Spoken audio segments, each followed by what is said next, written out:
Sahabat Scan, akhirnya Kaisang Pangarep mendatangi kantor Komisi Pemberantasan Korupsi atau KPK untuk mengklarifikasi dugaan gratifikasi yang diterimanya bersama istri dalam rangka perjalanan ke Amerika. Dugaan gratifikasi yang diterima oleh Kaisang berupa fasilitas private jet mewah menuju perjalanan ke Amerika itu ramai menjadi polemik dan perdebatan di publik. Terlebih lagi, dugaan gratifikasi ini terjadi di era penghujung kekuasaan Presiden Jokowi. Akankah dugaan gratifikasi ini akan menjadi catatan tersendiri di akhir masa jabatan Presiden Jokowi? Atau ini akan bisa diklarifikasi dan dijelaskan kepada publik dan diberikan penjelasan serta penegakan hukuman dan aturan yang sesuai dengan aturan hukum yang berlaku sama? Presiden Jokowi menyampaikan komentarnya bahwa semua orang sama di hadapan hukum. Tidak peduli apakah dia seorang presiden, anak presiden, kolega kekuasaan, dan seterusnya. Artinya, hukum harus berjalan, ditegakkan sesuai dengan aturannya. Nah, kembali ke persoalan dugaan gratifikasi yang diterima Kaisang. Banyak polemik yang memperdebatkan apakah Kaisang layak menerima kalaupun memang terjadi dugaan gratifikasi. Terlebih dikatakan bahwa Kaisang bukanlah penyelenggara negara. Banyak yang berpendapat seperti itu. Kemudian yang kedua, Kaisang juga dikatakan Kaisang merupakan kepala keluarga tersendiri dan bukan lagi sebagai anak dari Jokowi, artinya sebagai orang yang sudah mandiri dan terpisah dari keluarga, bahkan kakaknya berbeda begitu. Dan kemudian yang kedua, kalau kita lihat dari hasil pelaporan kepada KPK, ada beberapa hal yang disampaikan. Pertama dikatakan, Kaisang Pangarep dan bersama koleganya termasuk istrinya mengatakan perjalanan ke Amerika, mereka menumpang private jet teman atau nebeng istilahnya. Apakah nebeng ini bagian dari sesuatu yang sifatnya gratis atau membayar atau sharing cost kalau istilah anak muda zaman sekarang?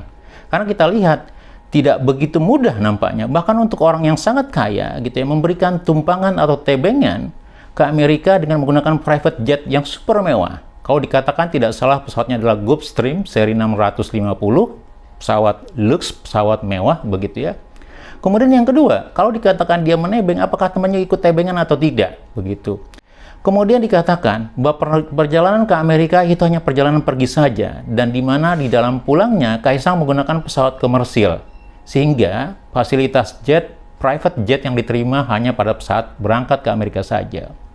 Kemudian yang berikutnya informasi yang disampaikan juga bahwa kalau dibandingkan, kalau dikomparasikan menggunakan tiket pesawat komersil gitu ya, bahwa nilainya 90 juta untuk sekali berangkat, maka untuk 4 orang nilainya lah 360 juta. Artinya untuk gratifikasinya nilainya apakah memang hanya 360 juta atau nilai lain sesuai dengan kewajaran harga private jet yang diterima pada waktu itu. Kemudian di dalam pelaporannya juga dikatakan Kaisang melaporkan diri dalam dokumen pelaporan gratifikasi menyebutkan sebagai anak penyelenggara negara, dalam hal ini Joko Widodo sebagai Presiden Republik Indonesia. Nah, apakah nanti KPK di dalam menelisik dugaan gratifikasi, kalaupun nanti memang ada dugaan gratifikasi dan terkait dengan kasus-kasus yang lain, bisa saja menjadi kasus suap hanya berdasarkan kepada hubungan Kaisang Pangarep dengan Joko Widodo sebagai Presiden Republik Indonesia, atau KPK juga akan mengembangkan nanti hubungannya dengan baik itu kakaknya Gibran Rakabuming Raka yang merupakan wali kota Solo dan wakil presiden terpilih, ataupun juga hubungannya dengan Bobi Nasution, kakak iparnya sebagai wali kota Medan, ataupun juga hubungan dengan pamannya di MK. Dan berikutnya kalau kita lihat, apakah juga dikatakan Kaisang bukanlah penyelenggara negara. Dan dalam hal ini, maka kita akan sangat menarik untuk melihat lebih lanjut apakah dalam pasal atau delik gratifikasi atau suap, seorang anak, seorang istri, atau keluarga yang tidak langsung menjadi penyelenggara negara itu terbebas atau bisa menerima gratifikasi atau suap terkait dengan proses dalam relasinya dengan masyarakat. Nah, pertama yang kita harus lihat adalah Kaisang Rakabuming merupakan anak dari seorang Presiden Joko Widodo, kemudian merupakan adik dari Gibran Rakabuming Raka, dan juga adik ipar dari Bobi Nasution, bahkan keponakan dari pamannya yang di MK. Artinya apa? Kaisang sebagai bagian dari keluarga atau penyelenggara negara, maka tidak terlepas dari klausul gratifikasi atau suap ataupun juga hukum pidana korupsi kalau kita bicara korupsi dalam hal ini, karena dia merupakan bagian dari keluarga dekat dari penyelenggara negara, entah itu sebagai bapaknya sebagai presiden, atau kakaknya sebagai wali kota atau wakil presiden terpilih, atau pamannya di Mahkamah Konstitusi misalnya. Artinya, kalau banyak orang yang berdalih, bahkan Bobi Nasution mengatakan bahwa Kaisang Pangarep bukanlah penyelenggara negara, ataupun juga pengacara atau beberapa pakar ataupun juga bahkan juru bicara dari kepresidenan mengatakan bahwa dia bukan penyelenggara negara, begitu ya. Maka dalam hal ini tidak berlaku. Artinya apa? Dugaan gratifikasi ataupun suap itu juga melihat apakah ada benturan kepentingan gitu ya, atau perdagangan pengaruh dalam relasi ini. Dan kalau kita ingat dalam berbagai kasus suap atau gratifikasi, bahwa penerimanya atau orang yang menerima suap atau gratifikasi tidak harus langsung para penyelenggara negara, tapi bisa sanak familinya, bisa keluarganya. Bahkan di beberapa kasus itu orang-orang terdekat yang tidak punya hubungan keluarga. Seperti siapa misalnya? Seperti seorang supir, seperti penjaga kebun, begitu. Jadi kalau kita ingat dalam beberapa kasus korupsi yang ditangani oleh APH, terutama KPK, begitu, suap dan gratifikasi itu bisa melalui sanak famili atau bahkan orang dekat yang tidak punya hubungan keluarga. Terlebih lagi kalau dia merupakan memiliki hubungan keluarga, artinya memiliki garis hubungan keluarga seperti Kaisang Pangarep, maka patut diduga begitu ya, dugaan gratifikasi atau percobaan gratifikasi dan suap bisa terjadi kepadanya gitu. Kemudian yang kedua terkait dengan nilai kerugiannya. Kalau memang nanti ditetapkan sebagai gratifikasi, kira-kira berapa nilai kewajaran dari kenikmatan diterima oleh Kaisang dalam perjalanan ke Amerika begitu. Pak Pahala Nainggolan mengatakan dengan tiket yang pesawat komersil, kalau dibandingkan dengan harga komersil itu hanya 90 juta per orang, maka untuk 4 orang sekali perjalanan itu kurang lebih 360. Dan saya pikir ini agak menyesatkan kalau dalam konteks melihat kewajaran harga. Karena kalau kita mau coba bandingkan, Kaisang Pangarep itu menggunakan pesawat private jet, kelas lux, kelas atas gitu ya, Gulfstream seri 650, maka kalau kita mau coba hitung, maka kewajaran dinilai dari ongkos sewanya. Baik itu per jam, termasuk juga untuk biaya bahan bakar, sewa pilot, kemudian servis di daratan, begitu ya di bandara dan seterusnya gitu. Sebagai sebuah ilustrasi, Bapak Alvin Lee, seorang pengawat penerbangan mengatakan paling tidak untuk ongkos perjalanan ke Amerika dengan menggunakan private jet, itu nilai sewanya antara mungkin sekitar 5 miliaran kurang lebih kalau tidak salah begitu. Bahkan kalau kita mau coba lebih optimal lagi gitu ya, yang dilakukan oleh teman-teman PUKAT UGM, Pusat Anti Korupsi UGM, mencoba mengkalkulasi kira-kira berapa nilai perjalanan Kaisang Pangarep dan keluarga, dalam hal ini dengan istri dan kedua koleganya ke Amerika, itu nilainya antara 8 sampai 16 miliar, teman-teman. Gitu. Artinya apa? 360 juta tidaklah menggambarkan kewajaran harganya. Sebagai sebuah referensi, kalau kita gunakan sebagai pembanding, saya ingat gitu ya, bagaimana Komisi Pemilihan Umum ketika mengawasi pemilu ulang di Kuala Lumpur, Malaysia pada bulan Maret 2024 kemarin dalam rangka Pilpres, itu menyewa private jet dari Jakarta ke Kuala Lumpur. Dan kalau kita lihat dari hasil pengadaan barang dan jasanya, dari dokumen tendernya, itu dikatakan nilai sewanya untuk sekali berangkat itu kurang lebih 1 miliar lebih.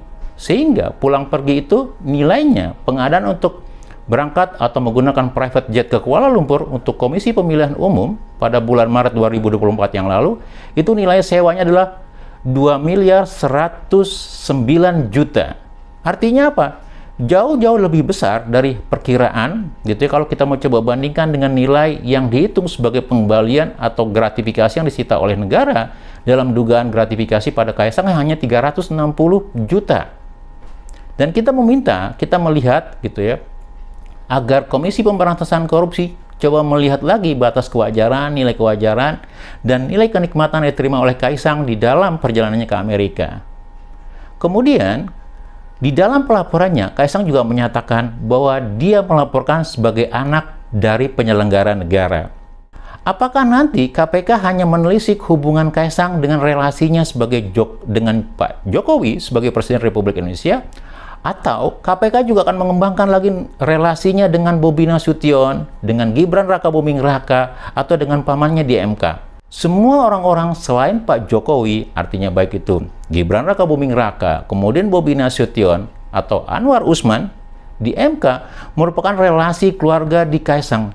Dan di dalam relasi penyelenggaraan negara ini bisa saja terjadi perdagangan pengaruh, trading of influence gitu yang terkait dengan kewenangan atau kekuasaannya, baik untuk melakukan atau tidak melakukan sesuatu yang sesuai dengan kewajibannya, atau melanggar peraturan perundang-undangan dan bisa berimplikasi kepada kerugian atau kerugian keuangan negara. Gitu. Artinya apa? Kita berharap agar KPK tidak hanya melihat nanti relasinya dengan Presiden Joko Widodo, tetapi juga melihat lebih lanjut relasinya dengan kakaknya, kakak iparnya, ataupun juga pamannya. Begitu. Dan berikutnya kalau kita lihat, di dalam penanganannya, KPK mengatakan sudah ada pelaporan kepada Dumas yang mengatakan dugaan gratifikasi, dan tidak hanya untuk perjalanan ke Amerika, tapi juga untuk beberapa kasus yang lain. Tidak hanya untuk Kaisang Pangarep, tetapi juga dugaan gratifikasi yang dilaporkan atas nama Bobi Nasution, begitu. Dan kita bertanya-tanya, di balik kritik terkait independensi atau kinerja KPK, akankah KPK dalam waktu yang hanya tersisa beberapa bulan ini sebelum berakhir masa jabatannya berani melakukan penelusuran, investigasi, atau melihat lebih lanjut apakah terjadi dugaan gratifikasi terkait gratifikasi perjalanan ke Amerika Kaisang Pangarep, ataupun juga keluarga Presiden Jokowi termasuk Bobi Nasution misalnya, atau jangan-jangan juga KPK hanya sekedar melakukan komunikasi publik gitu ya, bahwa laporannya diterima tetapi tidak akan ditindaklanjuti, entah dasar atau pertimbangan yang lain misalnya. Karena kita lihat sebagian dari pimpinan KPK pada saat ini sedang melakukan maju sebagai calon pimpinan KPK yang baru gitu ya, masih dalam tahap seleksi, baik itu Pak Pahala atau beberapa pimpinan yang lain gitu. Dan kita ingat, salah satu ujung dari proses seleksi pimpinan KPK adalah nanti dilaporkan kepada Presiden Joko Widodo. Para calon pimpinan sudah melewati tes wawancara, itu kemudian diserahkan kepada Presiden Joko Widodo untuk melakukan seleksi lebih lanjut begitu.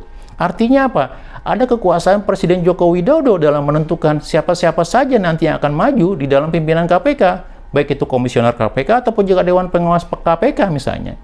Dan pada titik ini, publik jadi bertanya-tanya, apakah kondisi di akhir masa jabatan Jokowi, kemudian juga melibatkan penyelenggara negara, terlebih lagi APH yang menangani adalah KPK yang dalam masa transisi gitu ya, dalam banyak tahun-tahun terakhir ini banyak kritik disampaikan kepada KPK. KPK akan cukup berani, cukup secara berintegritas, secara profesional dan prudent untuk menyelidiki sampai selesai dugaan gratifikasi yang diduga diterima oleh Kaisang Pangarep sebagai bagian dari keluarga penyelenggara negara. Dan salah satunya yang menurut saya menjadi pembeda adalah banyak dari penyelenggara negara, bahkan calon gubernur, calon bupati, atau calon menteri, atau pejabat negara mengatakan, kalau gratifikasi atau kenikmatan diterima bukan langsung oleh penyelenggara negara, entah diterima oleh anak, istrinya, keluarga, famili, itu bukan bagian dari gratifikasi. Yang menarik kalau kita lihat adalah komentar Bobi Nasution, calon gubernur Sumatera Utara mengatakan, Kaisang Pangarep bukanlah penyelenggara negara. Dan menurut saya, komentar atau statement seperti ini sangat menyesatkan publik gitu. Karena apa? Seorang penyelenggara negara tidak hanya ansih seorang diri, tetapi penyelenggara negara dalam konteks pemberantasan korupsi, penegakan integritas, juga harus dilihat dalam konteks keluarganya. Ada suami istri, bapak ibu, adik kakak, saudara paman, dan seterusnya. Artinya apa? Kalau dia merupakan bagian dari keluarga penyelenggara negara, maka dia juga tidak terlepas dari kewajiban untuk menaati hukum dan aturan. Dia tidak terlepas dari menegakkan aturan terkait larangan menerima gratifikasi, larangan menerima suap, larangan melakukan korupsi, begitu. Dan kalau masih seperti ini, maka menjadi pertanyaan kita, apakah calon pemimpin, kepala daerah atau pemimpin kementerian, lembaga, atau presiden tertinggi misalnya, ketika mengatakan kalau yang menerima bukan dirinya sendiri atau bukan penyelenggara negara, bukan gratifikasi, kemudian layak kita sebut sebagai seorang pemimpin, layak kita pilih sebagai seorang pemimpin.